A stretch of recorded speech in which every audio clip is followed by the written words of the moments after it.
here today hanging out with my friend Jack Smith. My name is Kevon Owen. We're both counselors, and today we're talking a little bit about self-talk. Jack, what is self-talk? Self-talk is basically the way you communicate with yourself. So if I were to say something like, I can't do anything right, that would be considered negative self-talk. And I don't have to say that out loud for it to be considered self-talk. If I just think the thought, I'm still telling my brain, I can't do anything right. Yeah, I mean, I think we all talk to ourselves. We all have these scripts going in our head as we process what we're seeing. Now, the question is, are you being nice to yourself? Are you encouraging? Are you helping yourself? Are you pushing yourself forward?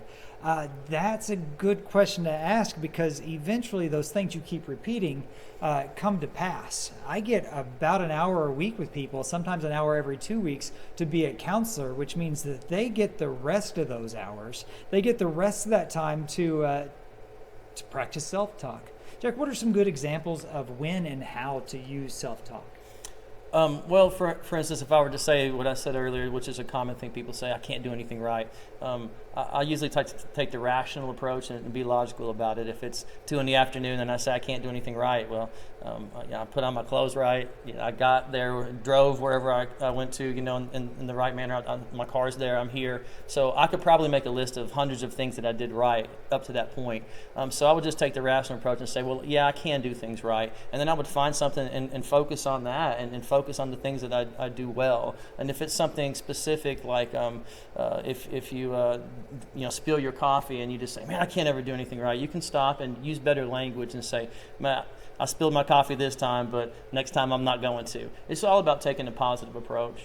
I agree. Really, there's only one created thing, if they don't like the way they are, that has the ability to change, and that's people.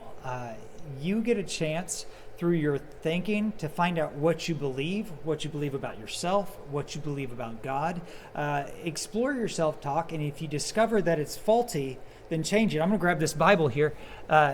Psalm 19:14 says, "Let the words of my mouth and the meditation of my heart be acceptable in your sight, O Lord, my strength and my Redeemer." God has given us this ability to change our self-talk, to change what we have to say, and allow that to change the way that we view the world, the lens that we're viewing it by. Jack, you got anything else on self-talk?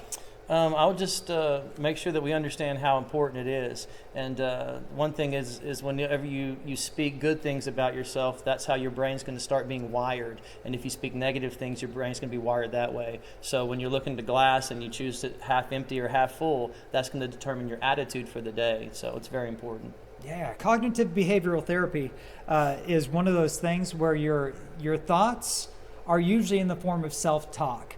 If you change your thoughts, you can change your talk. If you change your talk, you can change the way that you react and you go through the world. Self-talk is a very powerful day-to-day coping tool. Absolutely.